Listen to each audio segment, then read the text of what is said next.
Hey there, Joy Seeker. Welcome back for more Gen Juice. I'm Jen Zingmark, your LDS life and divorce coach, here to help you navigate the challenges of divorce with faith, grace, and resilience. Thanks so much for joining me today. In today's episode, I'm exploring practical ways to regain a sense of peace and direction when divorce has turned your world upside down. I'll discuss what we can control and what we can't control, and how your thoughts shape your reality, and a practical way to channel anxious energy into something productive, and trust that even in the middle of the storm, God has a plan for your life. So, if you feel like everything is slipping through your fingers, take a deep breath and stick with me. You are not alone, friend, and there is a way for you to get through this. I will help you. Before we dive in, thank you for being here. If you're ready to regain control of your life like a boss, go ahead and hit that subscribe button. I promise it's way less painful than a courtroom battle. Have you ever felt like your life was completely out of control, like everything you thought was certain has been flipped upside down? Divorce has a way of shaking the very foundation of our lives. I know this personally. It can leave you feeling lost, overwhelmed, and wondering if you will ever feel steady again. I know how that feels because I have been there. When my marriage ended, it felt like I was caught in this horrendous storm that I couldn't escape. But through the chaos, I have discovered something powerful. Even when life feels completely out of control, there are ways to find stability, hope, and healing. If you're feeling overwhelmed, anxious, or out of control in this new chapter of your life, you are not alone. And today I am diving into how to take back control of your life after divorce, even when everything feels unpredictable and unstable. So let's get into it. Let's talk about what you can control and what you can't. One of the biggest struggles after divorce is feeling like your life is spiraling. So many changes and emotions and uncertainties can leave you feeling powerless. But here is the truth, friend. While you can't control everything, we can control how we respond to the events in our life. Think of it this way. There are five elements in our lives: our circumstances, our thoughts, our feelings, our actions, and the results that we create. The only one thing we can't control is our circumstances. That means we don't get to control what happens in our marriage, what our ex does, or how other people perceive our divorce. But here's the good news. We can control everything else. We can control our thoughts, our feelings, our actions, and the results we create in our lives. People who struggle the most after divorce are often those trying to control the uncontrollable, other people's opinions, the legal process, or even your ex's behavior. The ones who thrive focus on what is in their power, their mindset, their healing, and their future. I remember talking to a client, Sarah, who was devastated after her divorce. Her husband had moved on quickly, and she felt like she had no control over anything in her life. She was constantly checking his social media, obsessing over what he was doing, feeling completely stuck in pain. And then one day I asked her, "What if you shifted your focus on what you can control?" This simple question changed everything for Sarah. She started focusing on her own healing, on her goals, and then slowly she started feeling empowered again. Instead of wasting energy on what she couldn't change, she redirected it into building a life that she loves. And guess what? A year later, she told me that she felt happier than she had in over 10 years. Your thoughts are powerful, friend. It is easy to feel like you are at the mercy of your emotions, but here's something that might surprise you. Your thoughts create your feelings, not the divorce, not your ex, and not your circumstances. Your thoughts about those things. So, Let me give you an example to consider. If you think, I will never be happy again, how do you feel? Probably hopeless, right? But if you shift that to thinking, this is hard, but I am learning and growing, suddenly you open yourself up to healing. You have different feelings when you embrace that thought.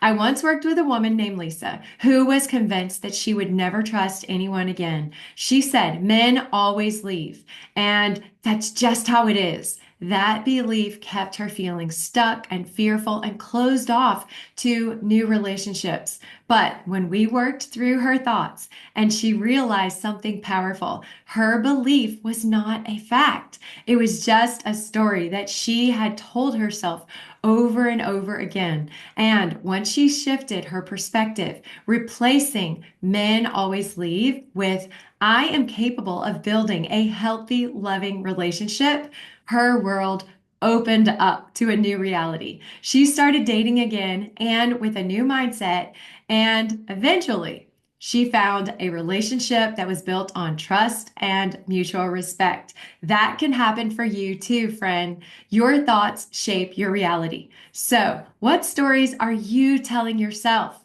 It is so important to become aware of the thoughts that you are carrying. Just like we declutter our homes, we need to declutter our minds. If you are holding on to outdated, negative beliefs that no longer serve you, it is time to let them go. So let's talk about turning anxiety into action. Worry while you work. I know it's tempting to get stuck in worry and overwhelm. So many of my clients tell me this, that they just feel this anxiety in their chest and they're paralyzed with it and feel like they can't do anything. That's why I want to introduce you to a simple yet profound concept I learned from Brooke Castillo years ago. It's called worry while you work.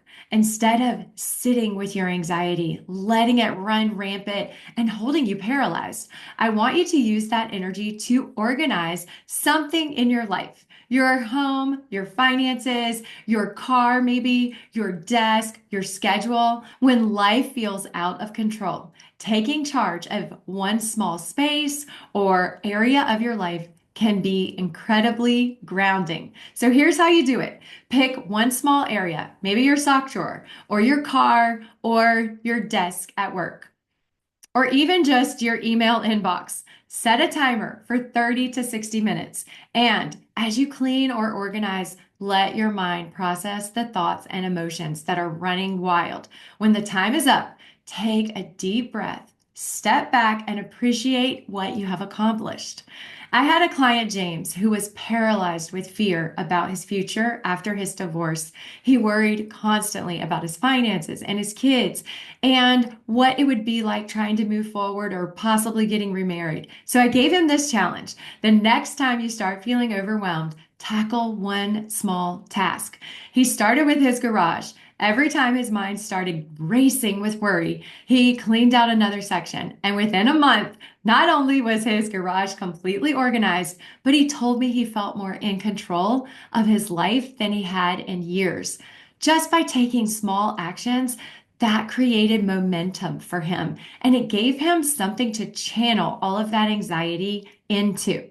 This not only gives you a sense of control, but it creates momentum to help you move forward. Small wins lead to bigger transformations. So let's talk about cleaning out your mind. Just like our homes, our minds get cluttered with old, unhelpful thoughts. A great way to declutter your mind is through a thought download. So this is how you do it. Take out a piece of paper, write down everything on your mind. No filtering, no judgment. It can include your grocery list if you like. Write down everything on your mind and then examine each one. Look over your list and ask yourself, is this thought serving me? Do I want to keep it? Is it current or is it outdated? Decide which thoughts you want to keep and which ones you're ready to let go of. This simple practice can create so much clarity and peace in your life. When you make it a habit of cleaning out your thoughts, you stop letting them manage you. So let's talk about the power of faith and surrender. One of the hardest but most freeing things you can do right now is surrender the things you can't control to God. I know that it might feel impossible, especially when you're angry, hurting, or afraid of what's ahead. But trust me, when you lean into faith, you will find peace that isn't dependent on your circumstances.